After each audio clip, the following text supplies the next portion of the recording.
réalisateurs Rich Moore et Phil Johnston.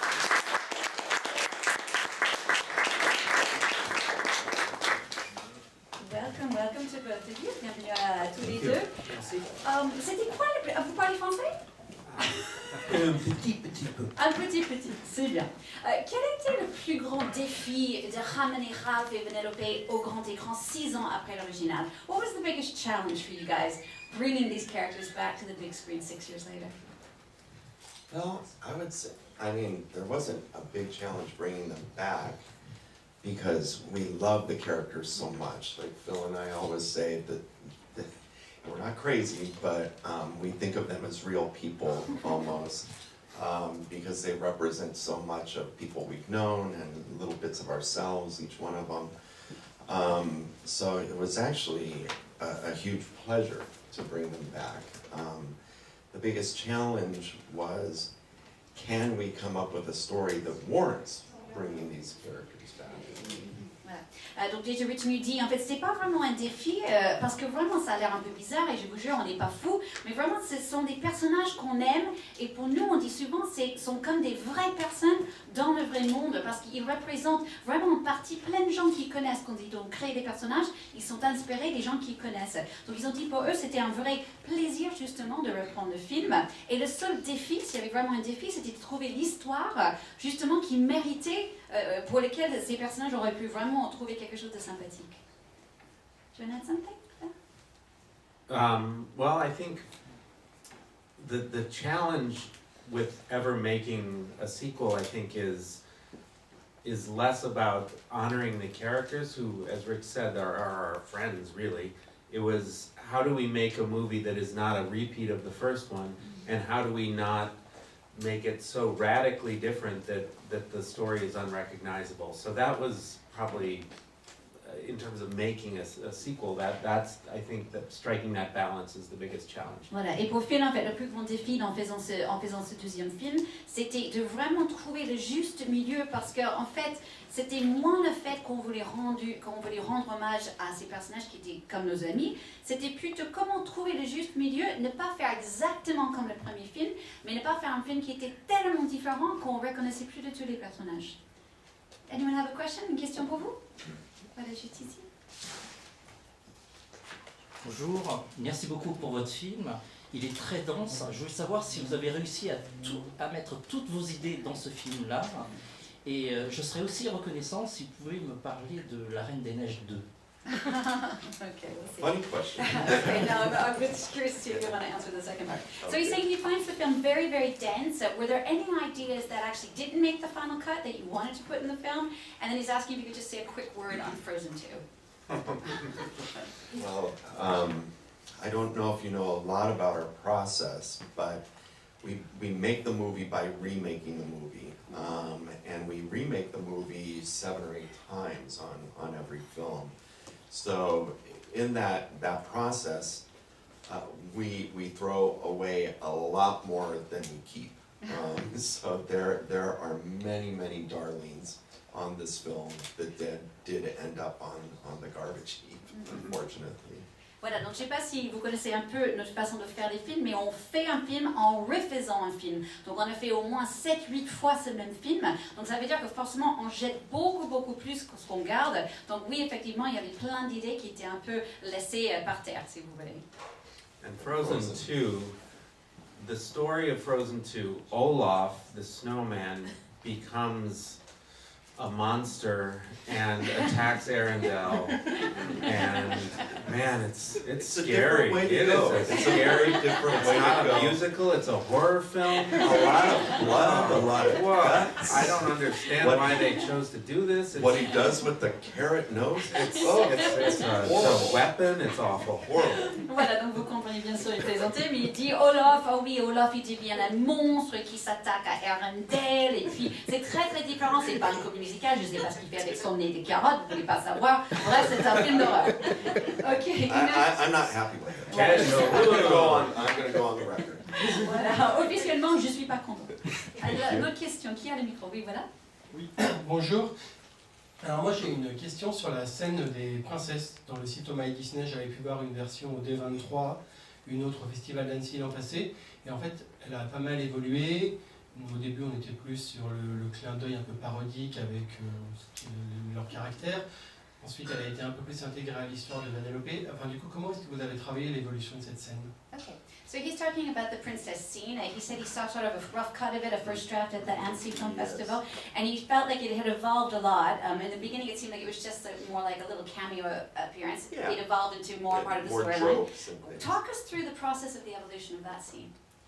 Well, it began as kind of a joke that we were saying to each other, like what are some funny things, if anything can happen on the internet? What if Ralph met or took an online quiz that said, are you an Anna or an Elsa? Take the quiz. And then he somehow met Anna and Elsa as like real characters. And then we said, well, what if Vanellope met them? Because she's a princess, and she's kind of a rebel, and she thinks like, I have nothing in common with you guys, but through getting to know them, actually find she has a lot in common, and they somehow help her in her journey. Voilà, donc en fait, c'est drôle parce qu'au début, on s'est dit, ça serait bien qu'on fait quelque chose un peu différent. Qu'est-ce qui peut être un peu différent, un peu drôle pour mettre dans ce nouveau film? Donc en pensant, on s'est dit, ça serait sympa si Ralph, il a pu rencontrer ou peut faire un quiz pour dire, est-ce que vous êtes plutôt Anna ou est-ce que vous êtes plutôt Elsa? Et puis ensuite, ça pourrait être sympa si éventuellement Ralph, il rencontre Anna et Elsa. Et après, ils ont dit, bah non, il faut que ça soit Vanellope qui rencontre Anna et Elsa parce qu'elle est vraiment une princesse. Et après, on a trouvé ça sympa, cette idée d'elle est rebelle, elle dit, j'ai rien à voir avec ces princesses. Et en fin de compte, elle se rend compte qu'elles ont beaucoup de choses en commun et les princesses peuvent carrément aider Vanellope. Donc, ils sont allés un peu dans ce sens-là. Mais au début, c'était un blague. And what you saw at Annecy was a version of it that reflected the story as it was then, that was about Ralph and Vanellope feeling like that they were different people.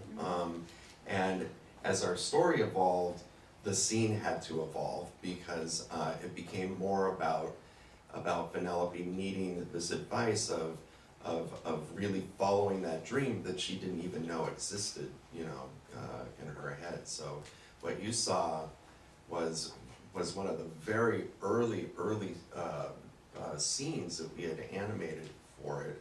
And I think we're going to put a lot of that footage out on the Blu-ray because I do think it's funny, but you're right, it was more about jokes than actually pushing the story forward. Voilà, et en fait, ce que vous avez vu à Annecy, c'était vraiment un reflet de l'histoire de l'époque où on était à l'époque, c'était plutôt une histoire sur comment Ralph et Vanellope sont devenus des gens un peu différents.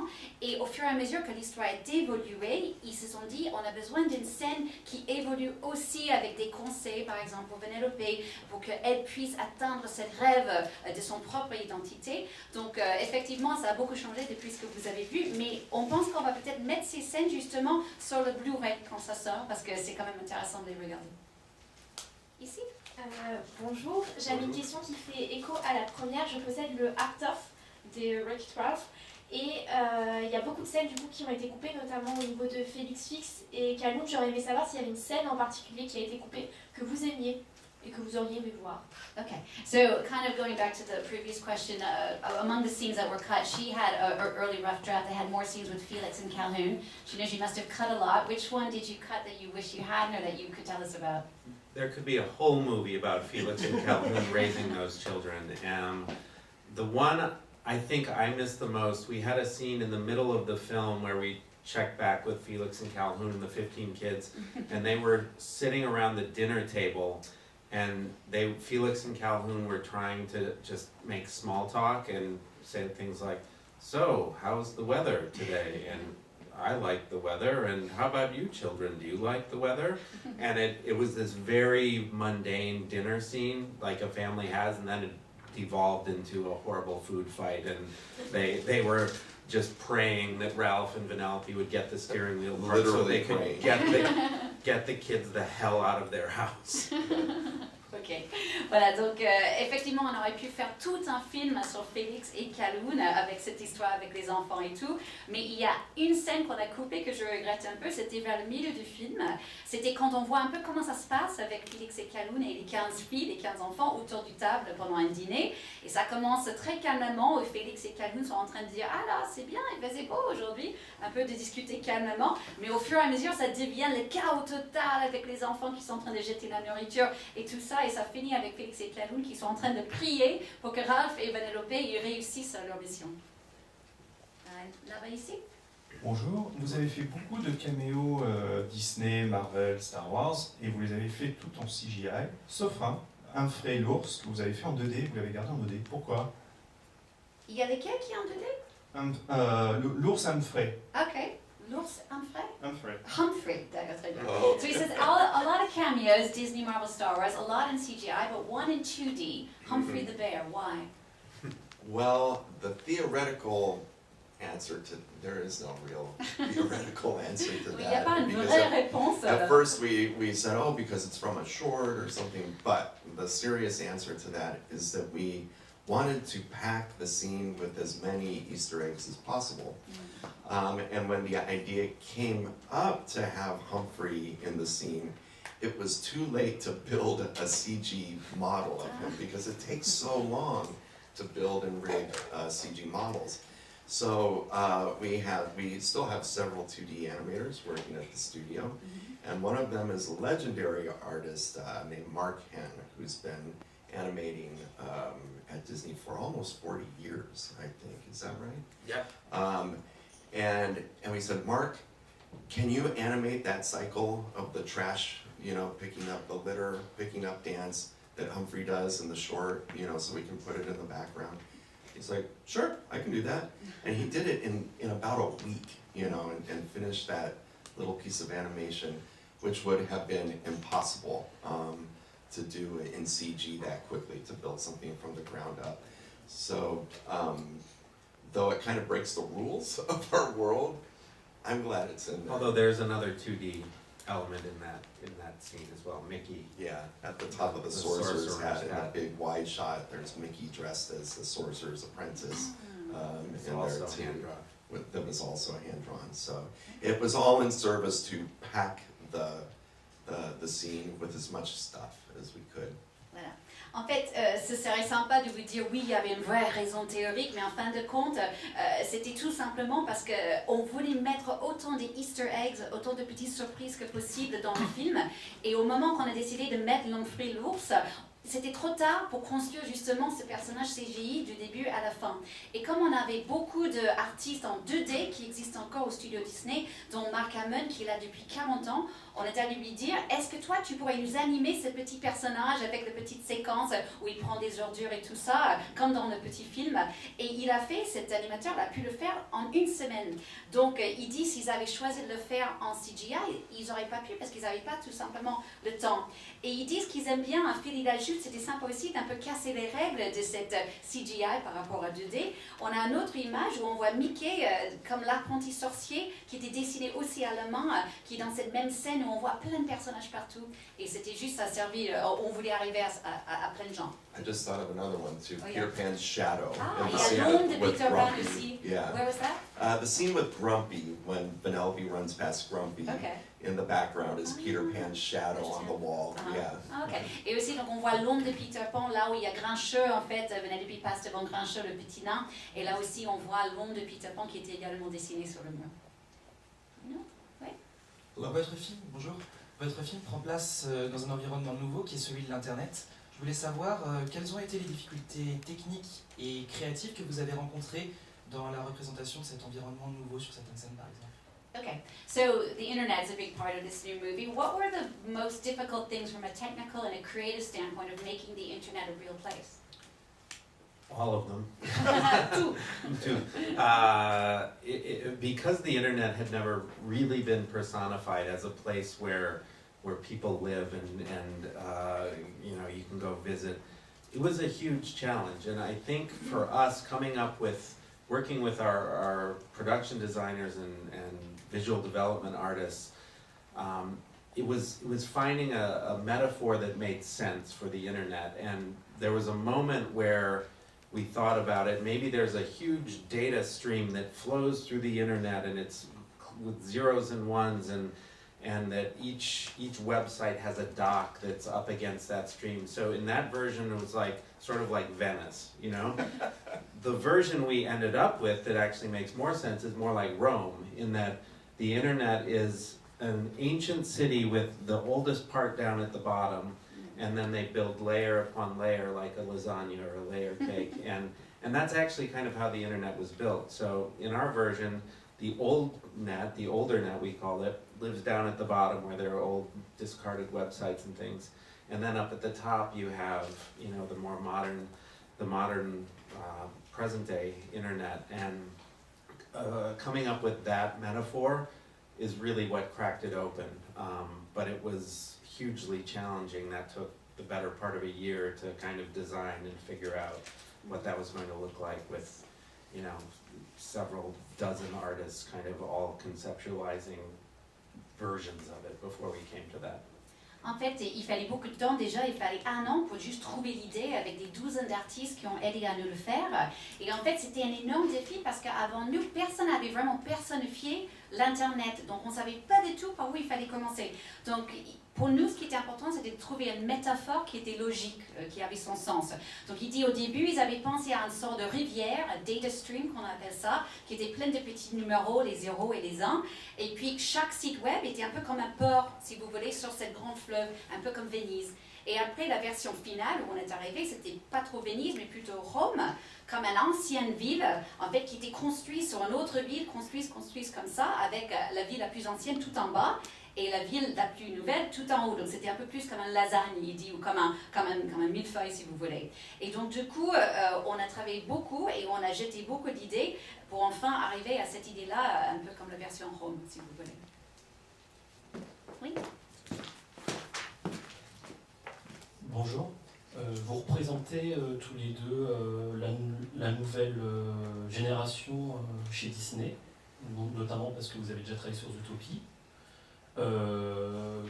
Comment justement Disney va continuer à évoluer, quelles nouvelles idées Disney va mettre en place dans les années à venir. Voilà.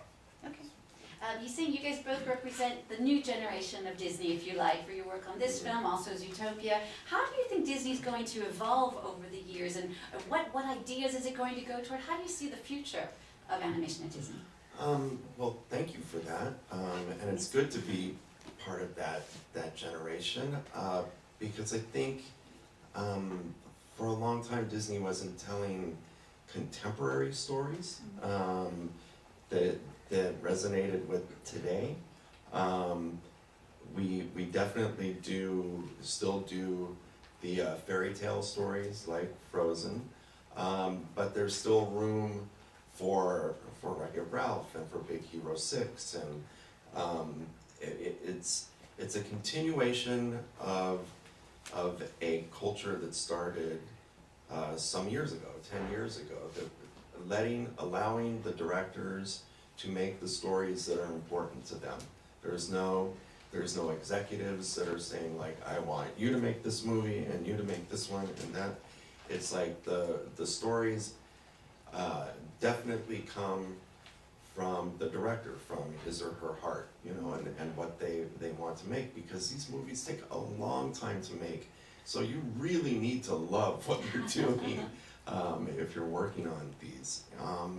And I think it's a winning recipe, you know, and yeah, I think that will continue.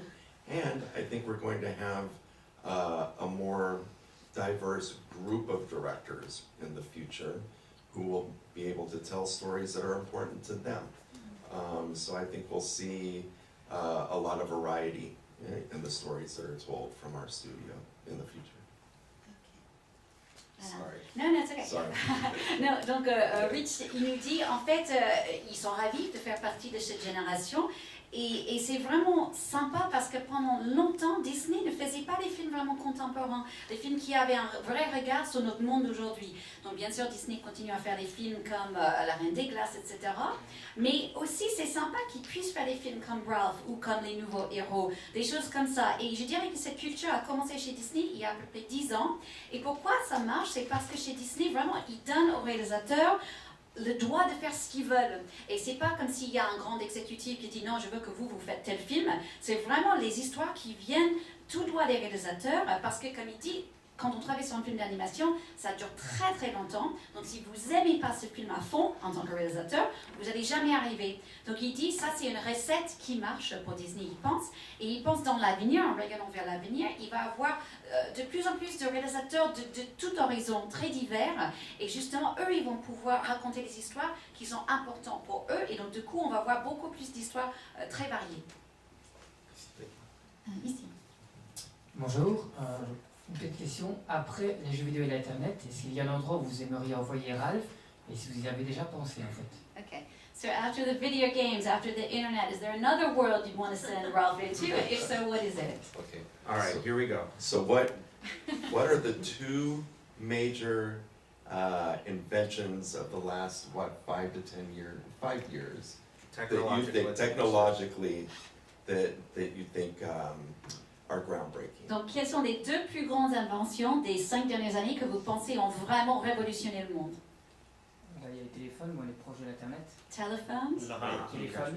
No. Yeah. Well, we Smartphones? think VR, Ah, reality virtuelle. virtual reality, Uh-huh. and 3D printing. Ah, les impressions en 3D. We're not going to do VR, but So, Ah, les impressions en 3D. and this is all a joke, D'accord, right? il dit Ralph gets into a 3D printer, it's struck by lightning, and he is printed into the real world. Ouh, pas mal. And comes to Paris, Il dit, ah, And does a press conference. climbs the Statue of Liberty. It would be the Eiffel Tower Yeah, in Paris. or I mean, yeah, sorry. donc, Sorry. donc Although bien sûr, France did give us the Statue Yeah, of that's Liberty. right. they certainly did. He brings it back to Paris, That's France. good. That's Donc good. c'est He's comme gonna ça bring que it ça back. commence. Ils Yeah. improvisent. Donc bien sûr, c'est l'humour. Ils disent Ralph qui va se mettre dans un imprimant en 3D, qui est frappé par un éclair. Tout d'un coup, Ralph il devient une vraie personne. Il rentre dans le monde à Paris, bien sûr. Il grimpe le haut de la I like Tour that Eiffel. picture better, yeah. Il prend la statue de la fierté. Il la ramène aux États-Unis et voilà. But that's I like that emotion. No, but seriously, vous allez vers un Ralph 3? Are you guys going toward a third film? I don't think so, because to me, I mean, I never say never, but I think of these two films very much as two chapters in their lives, and the friendship was born in the first film, and it grows and then goes through a big challenge in the second film, and then resolves in an even stronger place. So, to me, the two chapters fit perfectly together right now. I don't know. However, we did think after the first one that one was buttoned up perfectly too. So. Donc, You never know. Voilà. Donc tous les deux, il dit, il faut jamais dire jamais. Rich, il dit, même après le premier film, on s'est dit, c'est la fin, on va pas continuer, et pourtant on y est. Mais Phil, il explique que pour lui, vraiment, l'histoire est finie, parce que pour lui, c'est deux chapitres qui se complètent bien. Dans le premier, c'était la naissance de cette amitié un peu bizarre, et dans le deuxième, un grand clash dans cette amitié, et en fin de compte, ils survivent, et l'amitié est encore plus forte. Donc il dit, pour lui, c'est vraiment comme deux chapitres qui se reflètent bien, donc il voit pas trop de logique pour continuer. Alors, dernière question, je suis désolée. Oh, okay. Ah, justement, vous parlez de la séparation de Vanellope et de Ralph. Justement, ma question, c'est justement, j'étais très surpris par la séparation des deux. Et je voulais savoir si il y a une suite, on va les retrouver ensemble. Parce que j'étais vraiment triste à la fin que les deux se séparent. He's just following up on that. And if you did a third one, Yeah. he was really saddened by the idea that Vanellope and Ralph don't live next door to each other anymore. And he's wondering if you would pursue or could pursue them coming back together in some way. There was another idea that we had. Oh. Remember, it was Oh yeah, It was- that's even better. that could implement what this gentleman is talking about. Alors, une autre idée peut-être. It was an animated Taken. Oh. You know, where Liam Neeson kidnaps Ralph, and Penelope and the princesses have to rescue him. Oula, oula. Comme le So- film Taken avec Liam Neeson, je ne me rappelle plus le titre en français, ils disent, encore une fois, ils plaisantent, on aurait pu faire comme ça, où justement Liam Neeson, il vient, il prend Ralph comme ça en otage, et il faut que Penelope et toutes les princesses viennent le sauver. Donc peut-être ils vont aller dans ce sens-là.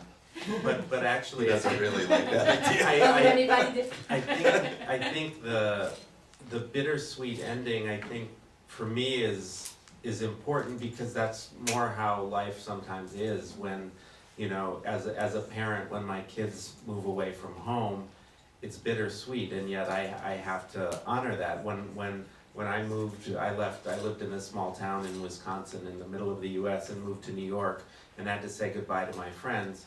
And the beauty of the internet is that we can communicate. I was on FaceTime with my kids last night, you know, in Los Angeles. I speak to my friends by the internet all the time. And so while it is a little bit sad, I think it's true to life sometimes that you're not going to be in the same places as your friends or family. Et donc Phil il dit, oui c'est vrai, la fin est un peu aigre-douce, comme on dit en anglais, un peu mélancolique, parce que pour lui c'était important de finir comme ça, parce que c'est souvent comme ça dans la vie. Par exemple, il dit, nous on a des enfants et c'est normal en tant que parent, car un jour tes enfants ils grandissent et ils partent. C'est toujours ces moments un peu tristes, mais à la fois vous êtes obligé de les laisser partir. Phil il nous dit qu'il a grandi dans le Wisconsin, au milieu des États-Unis. Il a quitté le Wisconsin pour aller à New York. C'est toujours un peu triste pour lui de dire au revoir à ses amis, mais à la fois, grâce à l'Internet, il peut continuer à communiquer avec tous ces gens, peu importe où ils sont dans le monde. Par exemple, il dit, pas plus tard qu'hier soir, il a pu parler grâce au FaceTime à ses enfants à Los Angeles, en Californie. Il peut continuer à parler à ses copains dans le Wisconsin. C'est un reflet de la vie, cette fin un peu mélancolique, et c'est pour ça qu'il aime bien. Thank you so much to both of you. Merci.